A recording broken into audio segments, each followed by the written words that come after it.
Welcome to Two Dads and a Jazz podcast, the Green Bay Packer pod with the dad bag. So, if you've got cheese in your veins, beer on your breath, and Packers in your heart, you have come to the right place. Now, let's introduce our kings in the north. We've got T-Mobile, a.k.a. Tyson.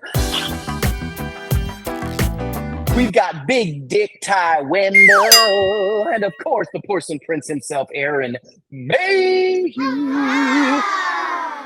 We would like to thank everyone who has decided to take time out of their busy day to listen to Two dads and a Jazz, putting trophies on the wall. Two dads and a Jazz is talking Green Bay Packers football. Not exactly qualified, but answers the call. Two dads and a Jazz, talking Green Bay Packers football. We gonna break it all down, probably leave out some facts. We gonna make some statements that we'll likely regret. Most of gossip and rumors made straight off the top. So crank up the air conditioning, cause it's bound to get hot.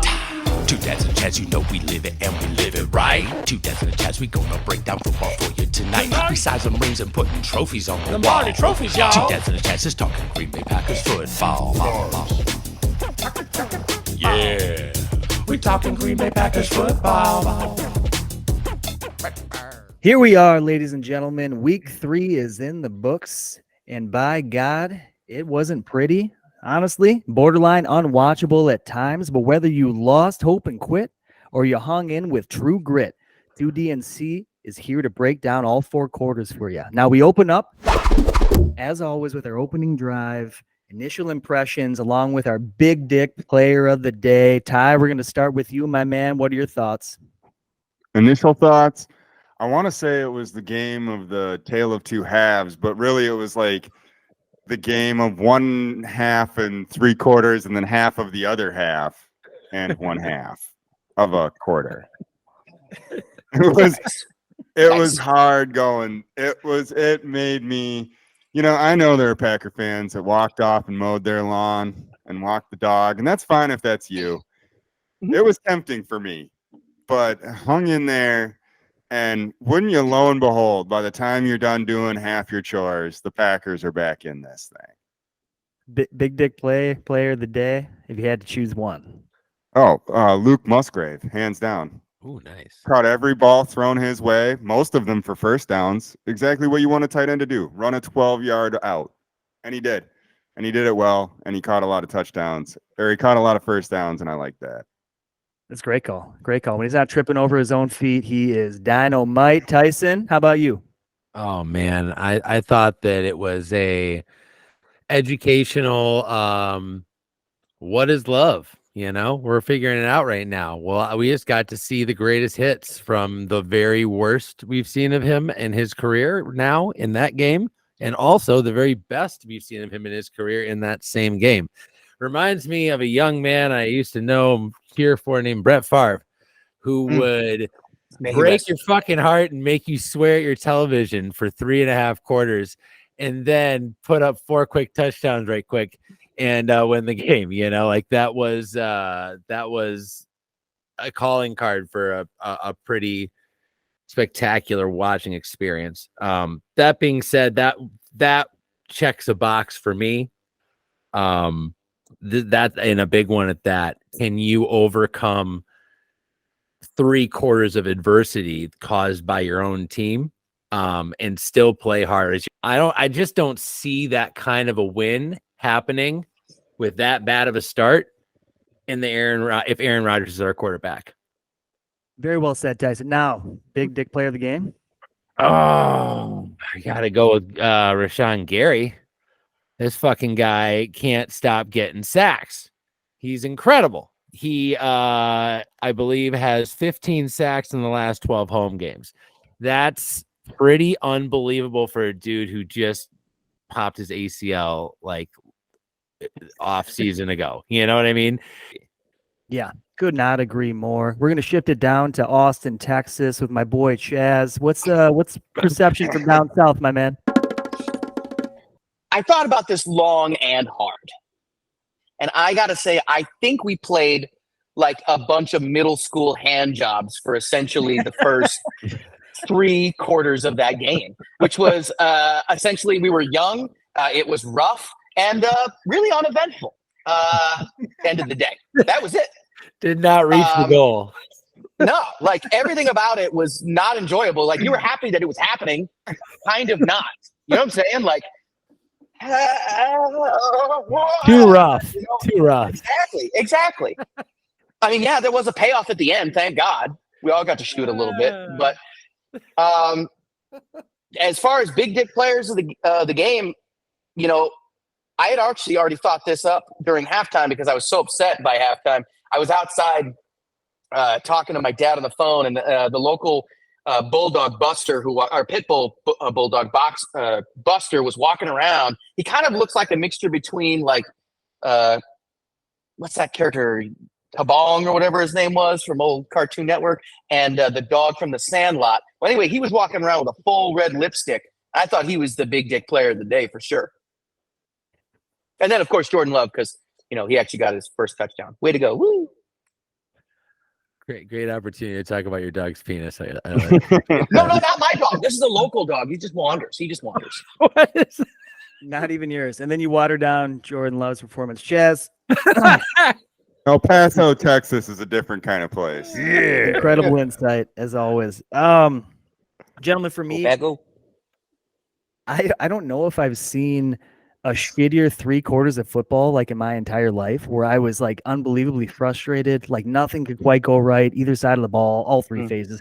The amount of flags that were thrown was astronomical. It's like shoot ourselves in the foot 4 or 5 times, 1 step forward, 10 steps back.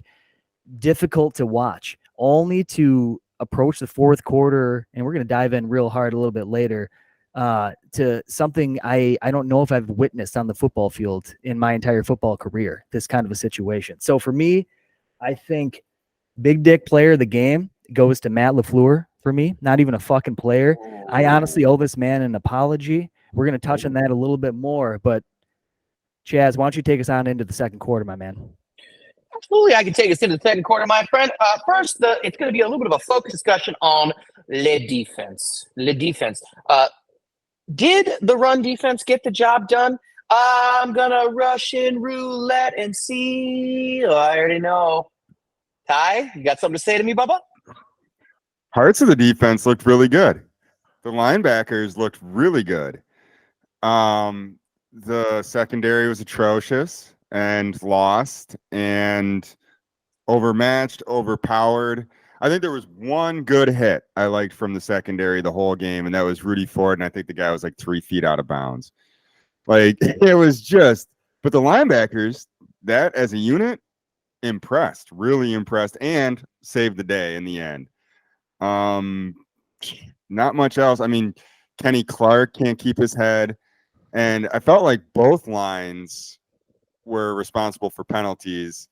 The offensive line, just the constant penalties, but the ones that the defensive line incurred were the ones that really killed us. So neither side was really ready and focused for this one. Tyson?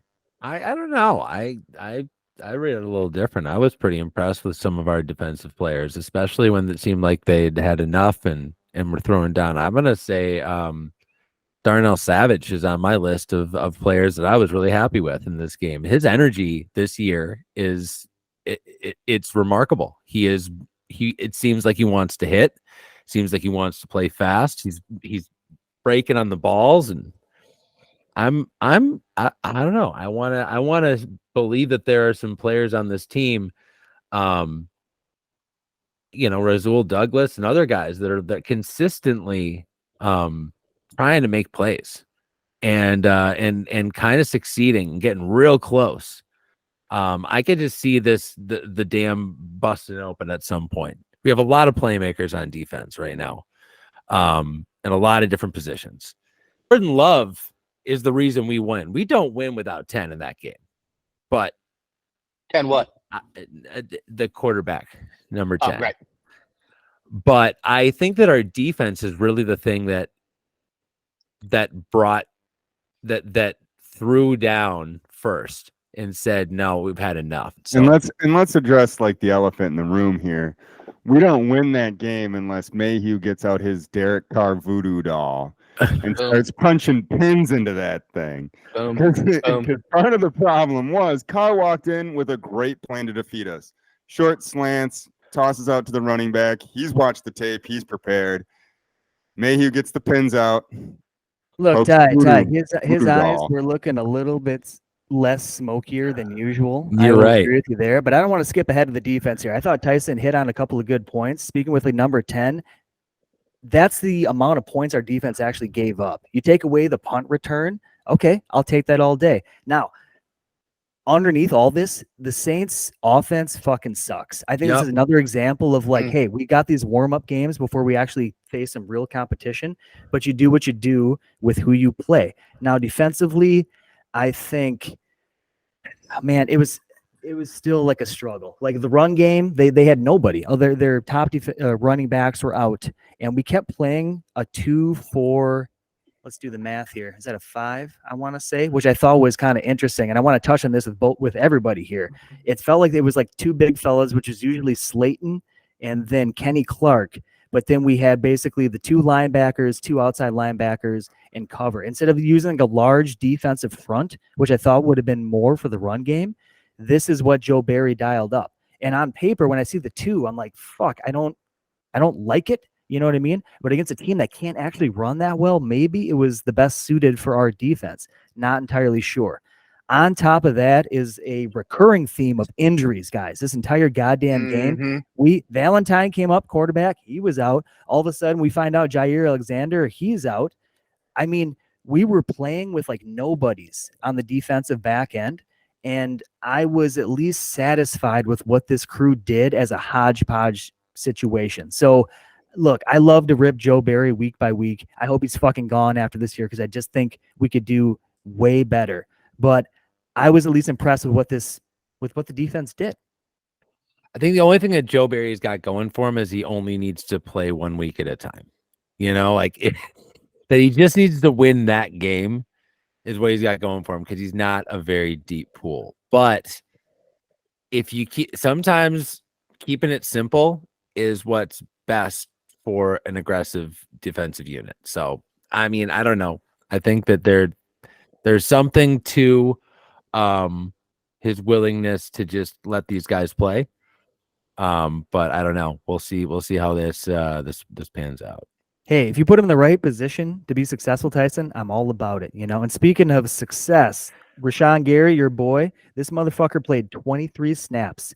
Had 4 pressures in 3 sacks. That's kind of like, I don't even know. Like you barely get in the game, and that's the impact you have. Once they cut this guy loose, give him the green light in like week 6, 7, I'm intrigued at what could potentially become of the season. And we need to pay this man as soon as possible before it just gets outlandish. And let's also not forget that JJ Enigbari and other guys on this team have stepped up. There is a constant amount of pressure coming at these teams, you know, that we're playing against. It just feels like we aren't reliant on just one guy. But if we were, we have maybe the best one in the league at consistently just blasting your right tackle into the fucking space and then killing your quarterback. Oh man, and the way that he tackled Carr was incredible. That like smashed his shoulder. Like he didn't land on him, but he kind of like threw him down on the ground, just kind of smashing his shoulder into the ground. But he didn't do it. He just kind of was like, you go this way. It was great. Had a real Quay Walker feel to it, didn't it? Oh, yeah. I like the aggressive tendencies of our defense right now. I feel like I would not want to play our defense. They're a little nuts. Agreed. Let's shift over to the offense then and kind of get our take there. Ty, the offensive line, I mean, we're playing musical chairs at this point, but what was your thoughts on their performance on Sunday? Just terrible. Just terrible. Nobody's ready. What was it? 8 penalties, 8 first half penalties on the offensive line alone. I mean, it was brutal. Every time we moved the ball, every time we got first down, it's coming back. It's coming back. These guys did not look like professional offensive linemen. I mean, it was every play there for a minute. And then when we finally had a clean play, they were fucking up and letting Love have to improvise every every single time. So not impressed with the offensive line at all. And I don't care if it is musical chairs. At this point, Elton Jenkins ought to know his position. Like, it's they should be plug and play at this point. And they failed. Wide receivers looked awesome. Wide receivers were diving and leaping and stretching out. I thought the wide receivers were on it this last game. So it was, again, a mixed bag. But that first half, if that happens again, like that is just brutal for fans to watch. Tyson, these- offensive line. Yeah, these injuries are really mounting at this point, and it's not just the fact that we're rotating people around. It's the fact that we just are losing a level of consistency and security, and you're putting in guys that you kind of don't believe in, like Royce Newman, that you feel like are going to let you down, and then they do. Also, other guys like John Runyon are really not the middle of the line is a concern. And when you lost your left tackle and you have a backup left tackle, which I gotta say, Rasheed Walker, though it seems like he's about to get beat on every play, but but he doesn't. He's doing a good job. Like, he's holding his end. Like, he's actually doing a really good job. But it is definitely like when you have these young players, a 7th round pick, playing left tackle right now, protecting your star quarterback. You know, you just like the guys that have played in the middle to kind of take charge a little more, and it just felt like there was no one was in charge on the offensive line for the first half. Looked like they were out there at practice, and they were just like a bad practice. Yeah, it looked like they were practicing. Yeah, it was really unfortunate, but it wasn't just the offensive line. It was everybody. There's fucked up shifts happening on wide receiver. There was just a lot of errors, really weird choice of play calls that were really poorly executed in almost hilarious fashion. So, there was a lot of stuff. But it all starts at the offensive line. And I feel like the offensive line is doing the best they can, and we're getting better in certain areas. But the places that you'd expect that started as starters in the start of this year are not performing. The veterans are not performing again. Tyson, I completely agree. And I think, honestly, it's a fundamental issue with the offensive line that I'm starting to realize more and more throughout like the weeks. Like I'm ripping apart AJ Dillon on like his inability to run. All these things are compounding into what I focus on this game is that I don't know if this offensive line can run block at fucking all. How?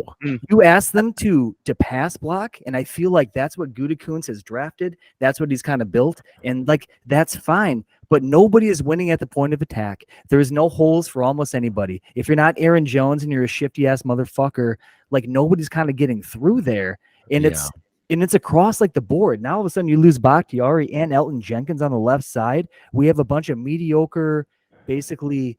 We can hold the line for pass protection. We're not getting any movement for any of our running backs, and that shit needs to change. The saving grace with this very bad offensive line is that we have Jordan Love, who seems to be able to improvise and make plays and recognize when it's time to just take off.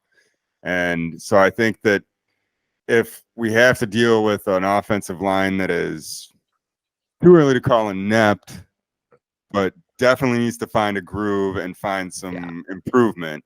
Like, we have Jordan Love to navigate us through that. And I trust him. I trust him to do it from what I've seen so far in the first 3 weeks. Yeah, it also seems like he's learning how it needs to go when it's time to put the team on his back, like what our identity is. And I feel comfortable with him having the ball in his hand, throwing back there. I'm not nervous. If he's dropping back to throw, we got no wide running back in the backfield. I'm like, okay, good, let's go. He can do it all. Yeah. I mean, that already is like, that's exciting to feel that way. And especially with our offensive line. So there's like, when we need it, it's not a run play, probably. Those receivers though, Mayhew. Yeah, that seems like a great transition point, Ty. Thank you. Let's talk receivers. What's on your mind, my man? I loved what I saw. I did. The energy again, the diving, the catching, the sliding, the going for it. Luke Musgrave, again, just another shout out. Like he really did supply some key first downs and what looked like a good second, third option for Jordan Love. When Love's first read wasn't there, he'd look to Musgrave. I like what I see developing there. Dobbs being on point, going and getting the ball. Reed laying his body on the line for it. We get Christian Watson back. Look out. This might be the fastest receiving core in the league. And looks like from what I've seen, they know how to use it. I dig it, man. I dig it. I think a highlight for me, I have in my notes, like the involvement of Luke Musgrave. Finally, they're incorporating him more and more. Dude, this guy's a weapon. Just please get him involved in the offense. But if we break down, like, let me throw a little something at your tie. So Romeo Doubs, despite all the highlight catches, was targeted 12 times, only had 5 receptions. Wow. Jane Reed targeted 7 times, 3 receptions. Musgrave 8, caught 6. And the rest of all that kind of makes sense. So this is like 2 things. Either these cats are running wrong routes and the chemistry is not quite there, or Jordan Love is just not incredibly accurate. I think it's a hybrid of the 2, but I feel like Tyson has some thoughts on the subject. No, guys, he's not accurate. You saw it. I mean, you saw what your eyes see. Is throw it into the 5th He's row. not, dude. He's gonna have to figure out parts of his game. And here's the thing: I think he's more athletic than we realized. And I think that he's a little, I don't know, inconsistent with his accuracy. And really we bad. gotta clean some stuff up for sure. And like the numbers I'm throwing at you are like for the entire game. I wish I would have dissected what happened within the 4th quarter when things were like really on the line and it's on point. But like Tyson, like I think like you're implying is that the guy can throw lasers and then he throws balls where you're like, what the fuck is going on? And I think it's just chemistry. The stuff just like takes time. We're going to have to get used to the incompletion rate with Jordan Love. I think he throws the ball away a little differently than Aaron Rodgers and even Brett. Like Jordan Love, he will, when it's time to throw away the ball, he will just throw it like 70 yards down the field on a rope. Like, and so maybe that's like targeted Dobbs. Dobbs didn't get there. I didn't think that the throws were that off. Except for a perfect example coming out of halftime.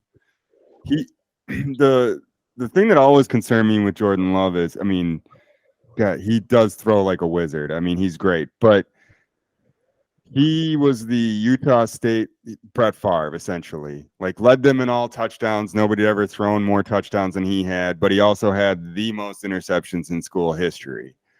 And so I think we're going to get a bit of this, like, coming out of the half, that kind of thing, trying to overdo it a little. And I don't think it's from lack of ability. I don't think it's from misunderstanding. I think sometimes he just sees one receiver around 3 guys and goes, yeah, I can put it there. You know, I'll get it. I'll get it to where only my guy can catch it. And sometimes that's hitting your guy in the hands, but sometimes that's throwing it at the goal line referee 40 yards downfield. So yeah, hang on. Guys, we all seem to also have a bit of a vibe here, just vocally, that this isn't like we didn't win this game. Gentlemen, let's keep in mind this is a brand new quarterback, okay? The Vikings are 0-3. Let's see. The Bears are the fucking Bears, and the Lions are, like, guys, if all we did was win the division this year, fucking Salancha, let's fucking go, dog. You're right. It was a win. Thank you for easing attention, Chaz. Thank you for easing attention. It's not how you start, it's how you end. But Mayhe, what were you gonna say? I think it's just like really weird. Just it's all like phases of the game where it's like either Jordan Love throws a perfect ball and the receiver drops the catch, or Jordan Love misses a guy completely wide open, or the guy runs like the wrong route. All these things are just like youth based. But what I do see that I fucking love is that this guy is spreading the ball around to like 7-8 guys a game. He's not Aaron Rodgers, okay? just dialing in on like 2 or 3 guys because like the only fucking guys he trusts. He's living within the offense, and it's fun to fucking watch, dude. Yep. And he is calm, cool, collected in the most intense fucking moments. And I sit at home and I appreciate that. Me too. I also feel like this was a very difficult situation, regardless of who you're playing. You know what I mean? He's trying to straddle the fucking crazy bull that is the Green Bay Packers home experience. Like, this is your first home game. Like, that's a lot of energy to harness. That is a difficult colt to break. Okay, you can't just bareback that thing and not expect to get booked off a couple of times. And I feel like he finally earned the trust and took control of the magic that is Lambeau. And on top of that, gentlemen, I want to take us to a segment about the impactful plays of the game. In other words, which plays changed the game for you? Me personally, it came down to one of the last ones. And it wasn't the knees we took at the very end. No, I'm talking about when they fucking shanked that kick. I mean, everything up to that point, don't get me wrong, was crazy. I mean, my heart was in my chest and my balls were in my calves. Ty, impactful play for you, bro? For me, there were a lot. Play that stands out the most is that 4th down on the first drive of the game. Now, I know it's a copycat league. Yeah, the first drive. That 4th down call where everybody's sliding and falling all over. Embarrassing. Where Jordan Love's dribbling the ball between his legs. The fucking yakety sax playing in the background. Music came out. And I know it's a copycat league, but do we have to copy the worst thing every other team does? I mean, we basically beat the Bears because we took away their mojo and denying their 4th down on the opening drive. And then LaFleur says, hey, that lost the game for them. Let's do that. I just think that is like one of the just crappier calls I've seen. I think the risk reward isn't there, and I think it's a different game if we're not playing Keystone Cops on that particular drive. Mahudovic, you got a key play of the game there, Brett?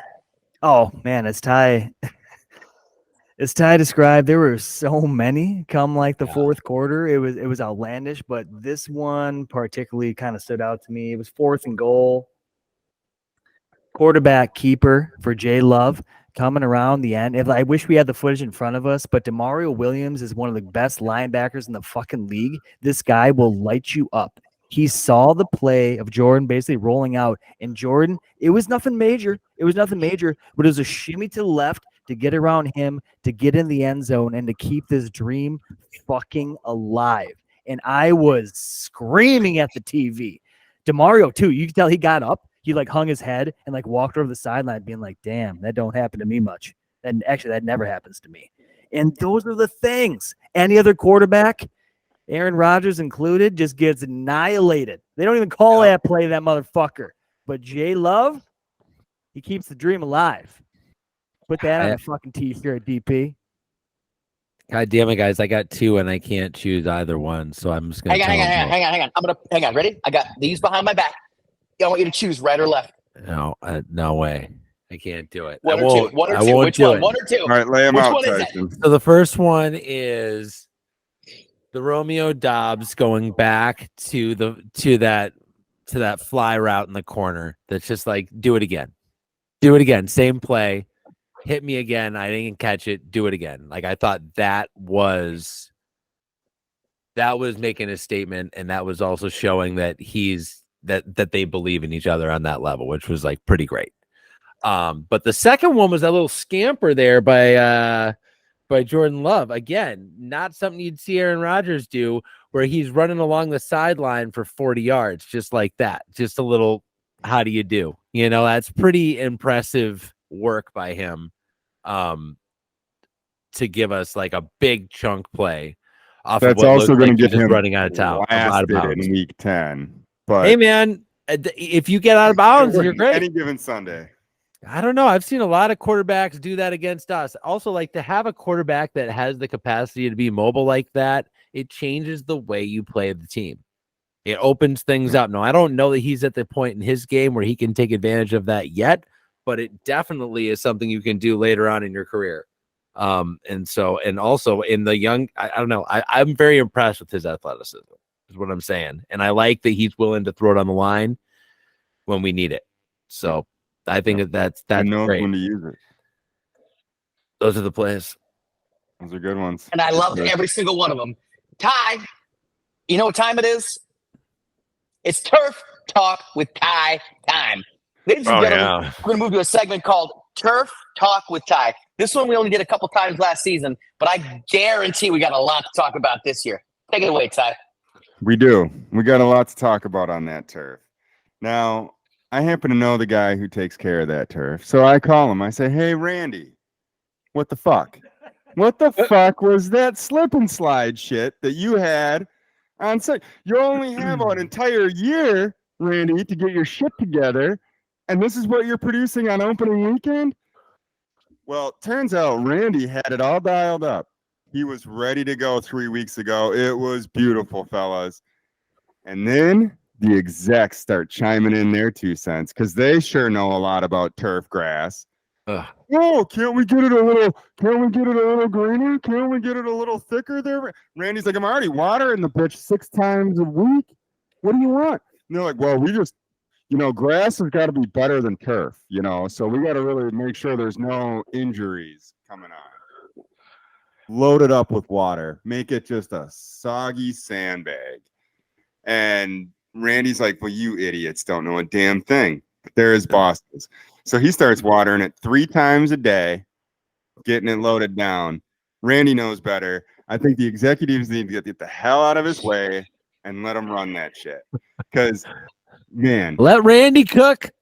Just let Randy do his thing and quit getting everybody thinking that they know 2 damn things about grass. Is Randy? They get real mad. Should we get him on here at some point? We might have to track Randy down. He might have to explain himself. If that continues, if what I saw from that field condition on Sunday continues, we'll get Randy on here. Ty, he does exist. This isn't like a Field of Dreams thing going on inside your head that we need to reevaluate. It's not great. I'm not a doctor, okay? Come It did on, look like baby. they had some. It did look like they were using some dollar store discount finger paint in the middle, though. It felt like it was slippery on the paint side. I expect greatness from every part of the Lambeau experience, from the handrails being properly painted yellow. I mean, bright fucking yellow. Okay, to the grass being impeccable, regardless of the fact that it's December in Wisconsin. Ladies and gentlemen, we're going to move to a segment called 4th Down and Fate. Anyway, 4th Down and Fate, ladies and gentlemen. Essentially, we're going to try something new this week. I want to show some of the most impactful plays in the 4th quarter of this game. The biggest moments that turned it around for us. So, ladies and gentlemen, welcome to 4th Down and Fate. Let's start. Wait a minute. Jordan Love is going to go in for his first ever touchdown. Woo! You better get no stands, big boy. Wait, we ain't got time for that. We ain't got no time for that. Ain't nobody got time for that. We got to go for 2 points, baby. We got to go for 2 points. Let's look left for our big boy. Wait for it. Sumari. Ooh. We're going to move ahead just a little bit, ladies and gentlemen. That's 17-11 in the 4th. Let's go to 5:21. It's going to be a quick little toss for a first down. 5 minutes to go. Now, if those of you are thinking we need to cheese up on these, some of you need to do a little more water. Otherwise, you'll be drinking more Gatorade. 4.5 minutes to go. We're going to need a big play out of this. You know what? If no one's going to help him, the big man, number 10, is going to do it himself. He's out of bounds. Oh, no, he's not. He goes for like 10 more yards. Take it. Fucking sons of bitches. All right, big first down coming. 5 seconds left on the play clock. He's going for the big play to Mr. Dewan Reed. Can we get the touchdown? Can we get the touchdown? He looks all right. to the Doobie Brother himself, Mr. Dubes. My favorite part about this is the video that immediately follows in slow motion lets you know exactly how this game is going to finish out. These guys were on top. We're like, get the fuck off me, bitch. Look how happy he is. To tie it up, ladies and gentlemen, to tie it up. And we win! Yes, 70 Can you believe it? Oh my God. It was, I know it wasn't every play in the fourth quarter that led us to that win, but I got to say, ladies and gentlemen, woo! After that, thank you for fourth down and fate. We'll try and do one at least every week for these major, crazy, close fourth quarter games. But right now, I want to talk a little bit about some final thoughts before we talk about the injury report. Tyson, some final thoughts about last week's game. Final thoughts. I'd say that this team is proven that it's got more grit and more backbone, and it's a little deeper than we thought. It's also capable of being a little worse, maybe a little deeper floor, as well as a higher ceiling. So, it's good to know what we have. It's good to know where we're at. And I'm really excited to see a real test moving forward. But I feel like this was a big check in my box of like, can you come back and win? Can you do it at home too? I mean, it's great to be able to do it on the road, but man, it's also like, if you can't win at home, that's not going to work, So like, I really am glad that we found a way to become the Packers in the end and leave the field, the Green Bay Packers, which is what I wanted to see. So I'm happy about the game, guys. Ultimately, I think it was a great learning experience moving forward. Yeah, I think there were two big questions at the end of last week's game. Can Jordan Love mount a comeback? And is Matt LaFleur too conservative? And I think we got the answers to both of those. LaFleur was dialing it up. I mean, the going for two, while, and the numbers say to do it, he still had to pull the trigger. So I think that we clean up all the terrible penalties and all the mistakes and getting in our own way. We're a dangerous team, and there's not a lot of teams that are going to overcome 8 first half penalties and still walk away with the W. So to actually have done that and overcome some adversity, come from behind, and watch LaFleur hang it out a little bit. Going forward, sky's the limit. Look, gentlemen, here's the biggest thing for me is countless times for fucking ever, not even like this regime, but even like the regime like previously, we talk about adjustments, right? Like where we're looking for a fucking offensive, defensive mind to like take what they see in front of them during the first half, during the entire game, and adjust. This was the first time, it is undeniable, that Matt LaFleur was playing the best chess game of his fucking life. Okay. Second half, it took like the third quarter, couple of like, stipulations. And then in the fourth quarter, it was magic. Okay. Patrick Taylor getting involved instead of AJ Dillon, fucking loved it. Going forward, just spreading the ball out and letting Jordan Love whip the ball around and see like what happens. All of it was successful, and the team fed on it, and it built into an 18-17. Was that the final score? I think it was. Yeah? Yep. Fucking win, God damn it. When God were we damn ever it. like part of that? I haven't seen that from this fucking coach forever. And that's why I gave him the big dig day. Matt LaFleur finally, I think. And then if you guys see like the press conferences afterwards or like the locker room stuff from him, A lot of tears. it's emotional, but it's also, dude, like this team, look, you lose this game and all of a sudden you go into Thursday. We're going to talk about that. And like, maybe you lose that game. Now you're like 1-3 and like shit is off track. And you don't believe this game saved the season. And the fact that it just gave everybody hope or understanding that if we bind together, if we just like believe, we can still win games. It might not be pretty, but like if all of us do our job, we're capable. And I think this team needed that in a really big way. And man, it's it was fun to watch. Amen. Absolutely. I would close it out with just by saying I thought of my dad a lot watching the fourth quarter, because I was especially going into the fourth quarter was being the negative Nancy that I'm used to hearing at every other game. I felt like I was every Packer player who, like, or Packer fan, as soon as things start going wrong, would be the first guy to chuck him out the window. And I just kept hearing, you just got to stay positive. You just got to stay positive. Stick to the routine. You got to eat the cheese. You got to stay positive. You got to let the magic work its way out. You might have to change a hat once or twice. You might have to have an offensive and defensive hat. You might have to figure out what's working, what's not working. But at the end of the day, staying positive and then watching. One of my favorite things about watching this fucking team is a fourth quarter turnaround like that. Like I haven't seen since we played the Bears and, like, what was it, like 2016 or 17 or whatever it was, where it was another like 20-point upset in the fourth quarter. This is why I watch this team. This is why this team is magical. This is why this team is the greatest in the NFL. And with that, my friend, may you take me to the injury report. Gentlemen, of course, with a short week here and just like coming off of Sunday night or Sunday football in general, Monday, we don't have a lot to go off of. What we do know is that even during the game, we lost even more people than we thought. So questionable. We got David Bakhtiari, Jair Alexander.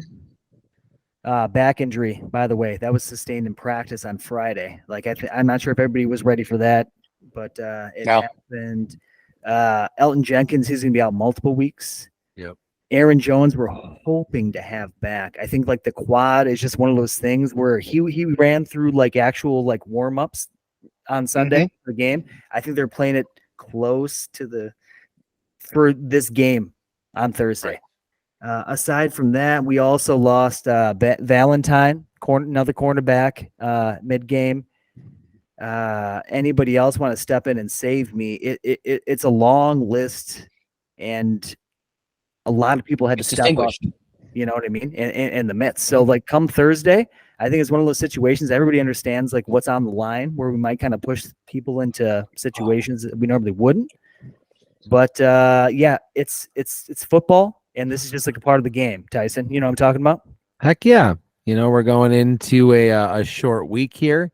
And when you have this is the same thing the Lions are dealing with. No one's practicing this week. Everyone's licking their wounds and figuring out who's going to go and what backup can we throw in here and game plan for that will give us a little bit of an edge. The Lions are decimated injury wise, just like us. So I expect us to see Christian Watson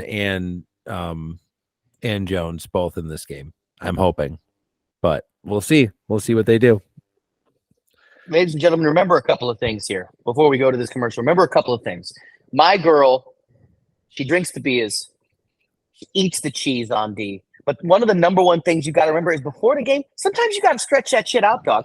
You got to stretch it out. We got too many injuries. You don't want your players to get injured? Get out there and start stretching that gooch. What? You know what I'm saying? Keep the quads loose. You know what I'm saying?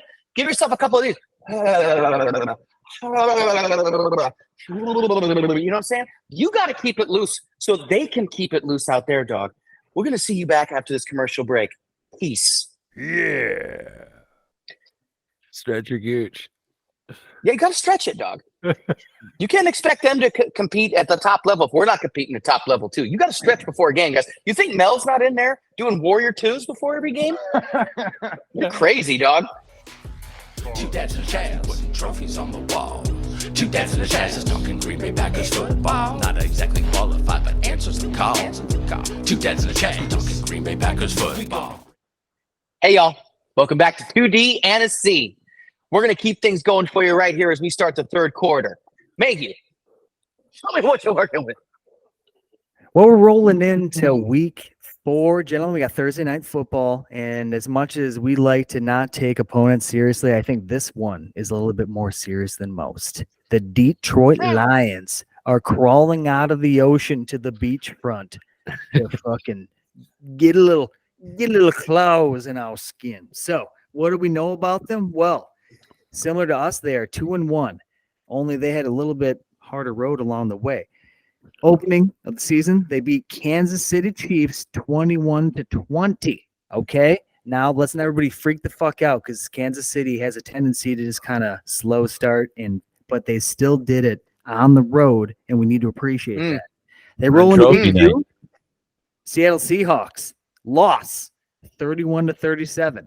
That classic, just Seattle, they creep up on you. Smith, nobody fucking gives a shit about that guy until they're losing, and then they get embarrassed, right, T-Bone? Oh, absolutely. And they always have like a large conversion band full of the best running backs you've never heard of. God damn it. So well put. And then last week, boys, they tackled Atlanta in a much stronger fashion than we did.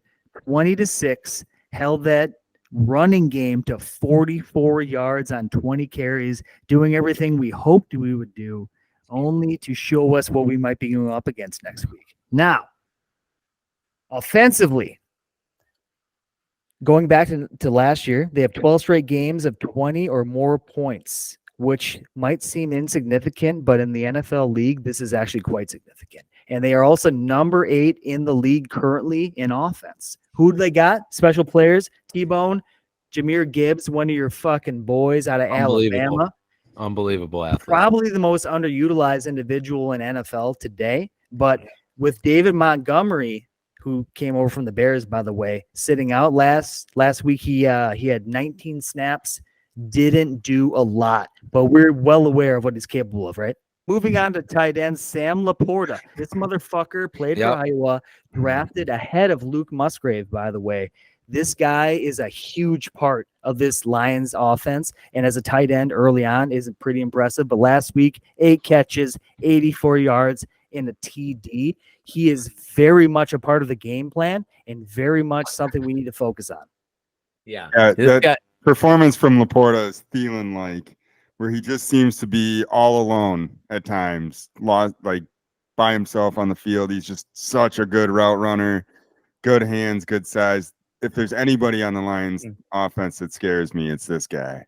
Thielen used to play for Minnesota, by the way. Yeah. Thanks, Chaz. That's great.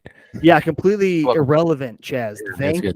Thank you for the contribution. We're going to shift to wide receivers here. We got Amon-Ra St. Brown. We've talked about this motherfucker before. We had his piece of shit brother on the team for a brief moment, but it doesn't matter. This guy is actually a star. And then Josh Reynolds, I don't know him. You don't know him, but he's capable of catching some passes in this league, apparently. Yep. Oh, gentlemen, nice. we moved to quarterback. I can't stop telling you how much I think Jared Goff is the most uninspiring piece of shit douchebag quarterback in the league. But at the same time, he keeps putting up points and putting up wins. What is up with that, Chaz? What is happening right now with Jared Goff? I don't even know who that is. Jared Goff is really good. He's a secretly good. That's Jared Goff. He's not. Good. He's a mix of like Brad Johnson and like Drew Bledsoe and like Joe Flacco, like the lamest, statuest quarterbacks you've ever seen. He's just gonna stand back there and look like a statue. That's true. That's true. But I will tell you, boys, that the offensive line, what was like maybe one of the best in the NFL, lots of injuries. Left tackle, ankle injury sat out last week. Maybe we see him Thursday. Left guard replaced twice in the last game, only for the final guy to also get hurt. They're dealing with the same shit that we are and the rest of the NFL is too. We shift over to defense. Now, it's not good, fellas. It's not good. They recorded 7 sacks last week from 6 different players, 2 of them coming from Aiden Hutchinson. This guy is a fucking elite star in the making. Gotta focus on him. Brian Branch, this guy, we talked about it in our draft episode that never happened, Tyson. This guy came from Alabama, potential defensive rookie of the year. They're like, oh, I don't know. He could play cornerback. He could play safety. We're not sure about his size. Well, what I do know is he's making fucking play after play. Yeah. Already has 23 tackles. I made that number up. also 6 passes defensed, 1 interception for a Is any of this touchdown, real? and he also owns a Popeye chicken franchise. So this guy is fucking. He's crushing. He's driven. These guys Franchise are player. ball. Franchise player. Straight up crushing it. Yeah. Now, aside from that, we got to shift to the wider side of the situation. Well, Jack Campbell, this guy was also another first-round pick out of Iowa. Wider. John, This guy is a Yeah. difference maker. he That is. guy's not a joke. Jack, No. you're gonna hear his name. in Oh, the was I game. being funny? No, I don't know what you're doing. I don't either. But no, Jack Campbell, you're right. He very much is a difference maker, and it's another example of the coach. They're drafting what they think are like Detroit Lions players, and as much as I want to deny like the idea, they're successful. They're like trying to build this kind of idea, and I will tell you that their front seven is dynamic because of like the youth, because of what they had. I think the only thing we can kind of do is take advantage in the back end. Quarterback. Because they've been secondary. terrible for like 30 years and had nothing but first round picks. Somehow they finally got it right. Continue. A lot of that. No, I think I've been talking way too much. Somebody else like say some words. It's the same every year. It's the first half of the season Lions, second half of the season Lions. First half of the season Lions is nobody knows who all these young stars are and what is going on, and are the Lions actually good this year? And oh my God, look out the Lions, they're tough. And then the season wears on, the culture takes over, the whole thing deteriorates and diminishes. We're facing a red hot first half of the season Lions. If we can hang in with them, we're definitely beating them on Thanksgiving, because they will be a worn down, just as worn down, injured, and even more tired by then.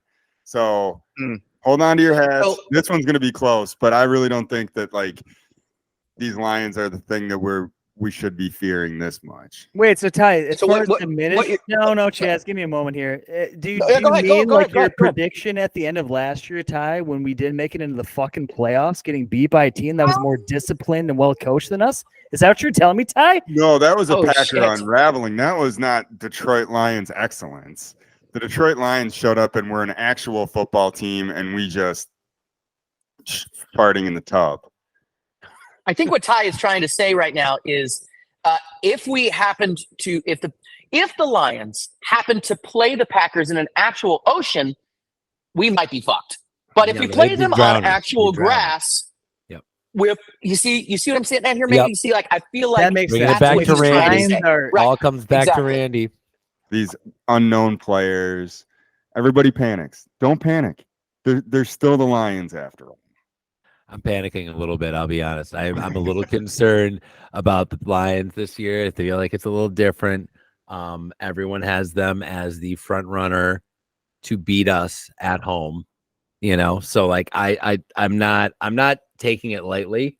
I hope we give them our best fucking football we got, and because I'll tell you what, they just handled the Atlanta Falcons, and the Atlanta Falcons beat us. So in theory, their defense is able to manage a team that we couldn't handle. So and vice versa with their offense. So like I think that we got to respect this team. We're in a battle for dominance in the division, and this is our only home game against them. So I want to fuck them up. I'll be honest.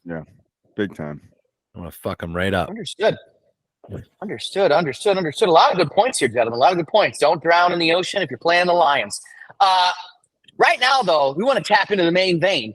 This is a segment we started just recently, but I got to tell you, I really enjoyed it last week. So, Tyson, I'm going to pass to you. I want to hear about how you drain your main vein. Stop saying that. You're doing it wrong. Sorry. No. Yeah, it's not about draining. I want you, Tyson, I want you to drain my vein. You're doing a bad job at this segment. Oh. Okay. So what Oh, we sorry, have sorry. so here's the thing, folks. We're We all have going to a drain response- each other's Shut up veins. and let me talk. So what we need to do as fans is we need to take serious responsibility for our roles And what we need to do is tap in It was like a heroin segment. Am I to wrong? the main vein. You gotta get in there. Heroin tips with Tyson. There Oh, were God. there were a few things. There Get were a your few spoon things that hot. we needed to clear Now up you're from gonna want a last hot week. spoon. Oh, no. Quick, go to commercial. Quick. I'm sorry. Cut I it. took that off. Cut it. No, bring it back. Tyson, bring it back. Bring it back. Go ahead, Kai. Go ahead. Okay, Oh, listen here, Packers fans. This is serious, all right? I need you guys to take it seriously. What we're talking about right now. It's fucking serious. Yeah. All right, we call the fuck down, right? So we have to eat cheese. It doesn't matter if you want to. It's not about that. God damn it. I'm so tired of everybody talking about it, how they don't want to eat cheese. Let's talk about last week, okay? We're going back because what happened in my house, I got myself some farmer's cheese, a little soft cheese for the first half, and I got myself some sharp cheddar. It was not high quality sharp cheddar. It was cheap. It was not good cheese, but it was sharp. It could cut. It cuts your finger. I said, was it Bucky Badger? Just straight up. It was. And I it was knew it. dry Wow. and trash ass cheddar. That's where you went Trash. wrong. Yep. It's terrible. So, but you know what? It did the job. What I had to do is I saved it up until I needed it. And I'm going to be honest, guys, I did not start cheesing up until we put points on the board. oh once shit. they kicked no. that field goal, I'm like, all right, this is for real. We're doing this, cheese up. And all of a sudden, everything changed. The whole thing changed. Derek Carr's clavicle exploded or whatever happened on that play. And like all of a sudden, I'm like, we're in this thing.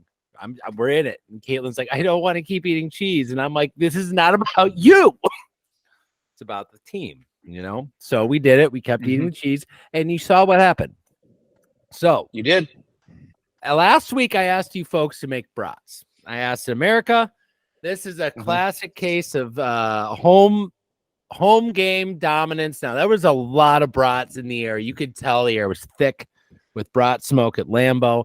I feel like it was a little too much at first, kind of like walking into a smoker's house where you're like, oh, man, I can't deal with this. But after you acclimate for a while, you're like, yeah, all right, I can deal with this, you know? And then you started to excel. And that's what happened with Jordan Love, okay? I think he just has to get used to breathing the brat fumes and embrace them, you know? And so I at my house, we smoked brats and they were fucking dynamite. And it was noticeable too when I started eating the brats, what was going on here. How about you guys? I noticed what's going on with your brat situation. Did you guys eat brats? Yeah. How many people had brats? Hands up. That was Tyson. They can't all I know. see our I hands. did. Yeah, I did. No, so I'm saying names. Tyson, me, Ty, Aaron. You know brats? Okay, No Ty. brats. Let's No hear about God something. damn it. Now we know why the first 3 quarters went the way it did. Thanks for nothing, Aaron. Absolutely. Thank you for your Absolutely. sacrifice. Yeah. Oh, wait. No. What did you have? Pizza? What did you eat? What did you eat, Aaron? Do you even eat? I had a green smoothie. That's what I thought. It was Green very- smoothie? Yeah, I know. God damn it! You forced me in front of the fucking crowd here. Yeah, I that was didn't not know green that smoothie. you're had a health problem Oh or shit. something. What's going on? I went Jesus. vegan for about 5 minutes. Did you have a and- colonoscopy the next day? or Oh, what? no. It was bad. Ty, it was like more explosive diarrhea at halftime. Everything I'm like not trying to do, you know. But fuck. Gotta speed up, bro. This is not about you or your digestive comfort. For the last Oh, time, I'm sorry. Did we not win the game in tremendous fashion? Maybe my We did. explosive diarrhea was a part of the fucking solution. who's chat their game day shit? Raise your hand. Chaz. I'm still waiting on definitely, mine. Apparently, everybody at halftime. That's we a have to fan. thank for it. Now, that's a fan. What day Yeah. is it? I definitely had some full-on shaboodles, if you know what I mean. No. Yeah. No, the my brats It means didn't I get sharted. My brats weren't ready till halftime. I will say it was probably our brats that turned things around. Once the brats were ready, my house totally smelled like the stadium. I mean, it was beer brat and onion just galore. And really, like once like the house took that smell on, it whole team turned around. So You're welcome, everyone, on that. Also, Tyson brought up some good pointers. Always have multiple cheeses, right? Mm-hmm. Because the cheese that you're eating might not actually be the right cheese for that situation. You might need to go to an alternate cheese. That's correct. This is a fool's thing to have a single source of cheese available. So good for everybody here. Sounds like had multiple choices to go for. Good job on having the plan B, new plan, halftime switch up. If any of our listeners have any questions about this, you'll be able to check our 2D and a C cheese chart, which will be coming probably right before this game or post the next game. Keep an eye out for the 2D and a C cheese chart. We will be making shirts. Apparently, Lambo is listening to this podcast, and I know this because this was actually tweeted from Lambo. Okay? I want you to take a look at this. Okay? Look at this. You know what that is? That is a grilled cheese sandwich with, I shit you not, cheese curds, mozzarella sticks, and marinara with cheese flat fries. That's at Lambo, guys. They're listening. They're hearing. Cheesing up on D is what they're doing. Yeah. Goddamn right. You can cheese up on D right at Lambo. I've done it a lot. It's great. It's great. This is a division game, and I feel like division games, you get back to what you do. And guys, I'm sorry, I'm dialing up brats again. It's another brat game. Yep. It's dominance of the division, and I think that we gotta show them what's what, and let the brat smoke be thick, and that's what I'm dialing up for a prescription for success, and then also be ready to cheese up on D. We're gonna need it. What are you guys thinking? I'm doing lion meat. Not legal, but I'm excited. Good choice. Viewers, A lot of worms in that. Be careful. I got a guy down in Texas here. He can get me some legit lion meat down here. Trust me, it's gonna be great. We're gonna move into the fourth quarter with a favorite, at least as far as the fans are considered. This is a segment we call "Chaps My Ass." Mayhew, what chaps your ass? It's fucking people that do disgusting things in front of others like it's no big deal. You know what I mean? And number one to me is if you take cottage cheese and then you put fucking fruit on it, you need to literally take your plate and go outside by like the dumpsters and maybe like finish it out there, bring it back in, kind of like a thing. I cannot watch you consume those products together. And Chaz, I feel like by your eye contact that you're that fucking guy, aren't you? You're like a peaches and cottage cheese guy. Maybe like a touch of blueberry. You sick dick motherfucker. What? Yeah, I fucking bake it. Of course. We make a bake out of it, dog. Are you from Wisconsin or not? Like, I don't even feel like I know who you are anymore. If you're telling me I can't put cottage cheese, you're telling me I can't put cottage cheese and fruit and bake it? I don't even know. Oh, I don't even know what you're about, John. Round circle discussion. Quick hits. Ty, where the fuck is your head at right now? I get yelled at for drinking cottage cheese straight out of the container, dude. God Drinking? damn it, Tyson. I don't even go for the spoon. I just rip the lid off that bitch and just get to chugging. So I'm talking to the wrong guy. Fine. I'm pretty lactose intolerant. Cottage cheese is a death sentence for me. Ty, are you chopping up like apples and throwing them on top of your cottage cheese for fun?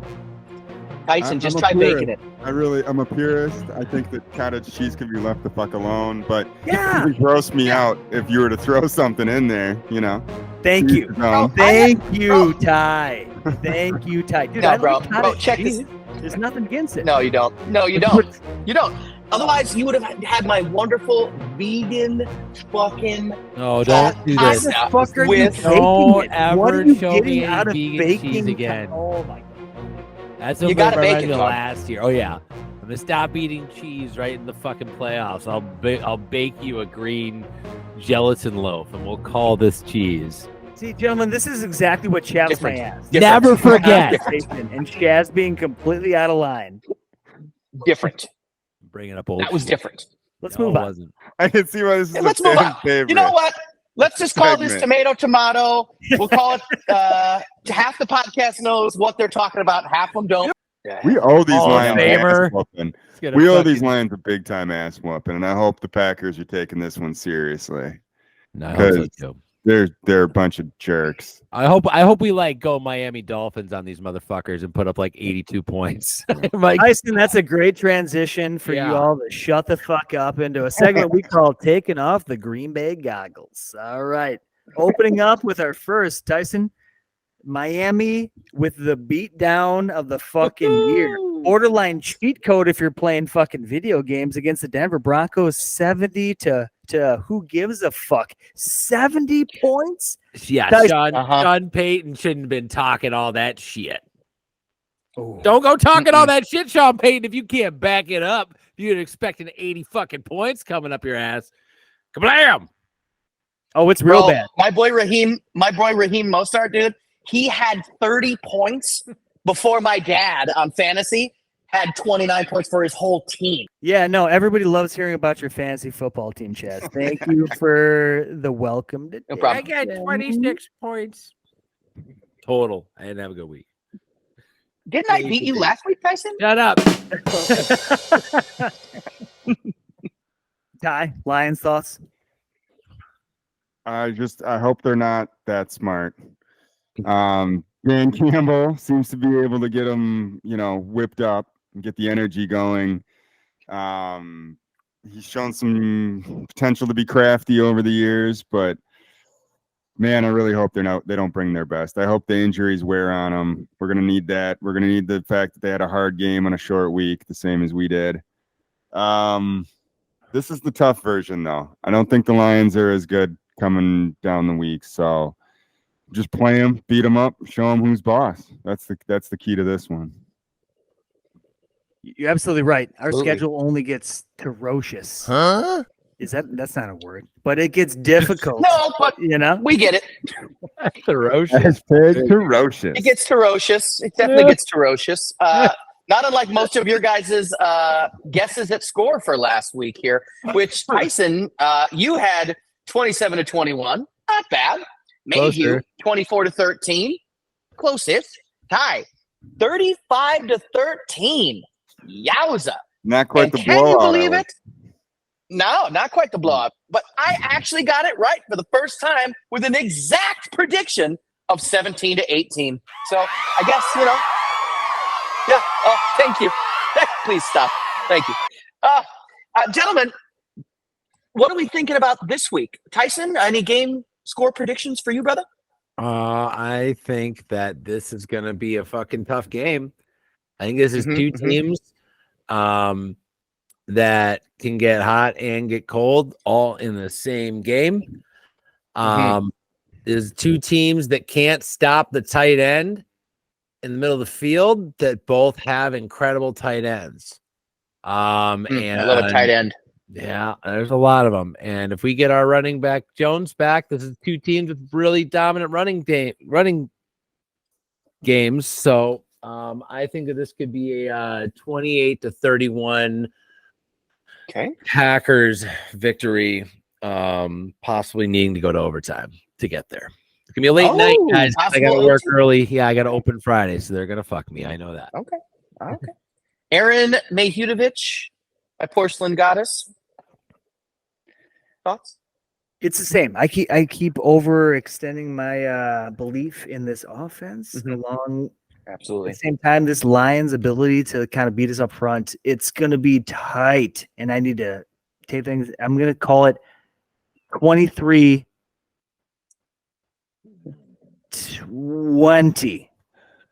I think we're going to fucking win this game. For Yep, for the for the Packers. Pack. Got it. Home field advantage. Got it. Okay. Well, Ty, what do you think, buddy? Well, I predicted blowout last week, and boy, let me tell you, I was pacing the first half of that game, thinking I'm not even going to get close. So I'm going to go tighten it up, a little more realistic, recognizing who the Lions are on offense and where both teams are. It's Packers 22, Lions 21. Nice. Oh, Another 1 point of there. That would really be something. It's So been nothing but squeakers with these 22-21. Lions. With They us, beat the Chiefs by one. They lost in like it. overtime. it's a squeaky division. Yeah. That's legit. Like a curd, like a squeaky cheese curd. Great I'm gonna curd. go. I'm feeling lucky. Feeling really lucky this week. I'm gonna go ahead and give it a classic case. 93-2 Packers. 100%. 100%. All in. Double down. Take my money. Let's see what happens. Oh, well, thank God somebody asked because I was going to give it to myself. But actually, I got to say, it's going to somebody that's not actually on this podcast. This game ball is going to have to go to Caitlin Fauché. Give it up for her. Come on. Caitlin Fauché. Caitlin Fauché. And here's why. She has been known to know everything about what's wrong with kickers in Cato's Kicker Corner on this podcast. You probably heard from last season. She somehow knows the ins and outs of what makes these kickers tick. You should have seen it. It was they paint a picture. This guy's coming up. She's like, "Oh my God, he looks like he's 12. What's this guy's name?" It's Croup. She like gets on the into the mainframe like Croup. It's hemorrhoids. He's got hemorrhoids. And then I'm like, okay, hemorrhoids. I don't know how Caitlin knows, but she knows. Ladies and gentlemen, I want to say thank you for watching 2D and a C. Again, please share this with your friends. Please subscribe. We like to end with a hashtag. And since we are playing the Lions coming up here, I think it should be a hashtag lick our balls Lions. What do you think, boys? Hashtag lick our balls Lions. 3, 2, 1. Hashtag Lick my lick our balls. Lions, Detroit. I think it was one of the best. Two dads and Chaz putting trophies on the wall. Two dads and Chaz is talking Green Bay Packers football. Not exactly qualified, but answers the call. Two dads and Chaz talking Green Bay Packers football. We gonna break it all down, probably leave out some facts. We gonna make some statements that we'll likely regret. Most of gossip and rumors made straight off the top. So crank up the air conditioning, cause it's bound to get hot. Two dads and Chaz, you know we live it and we live it right. Two dads and Chaz, we gonna break down football for you tonight. Besides them rings and putting trophies on the wall. Trophies, y'all. Two dads and Chaz is talking Green Bay Packers football. Yeah, we talking Green Bay Packers football.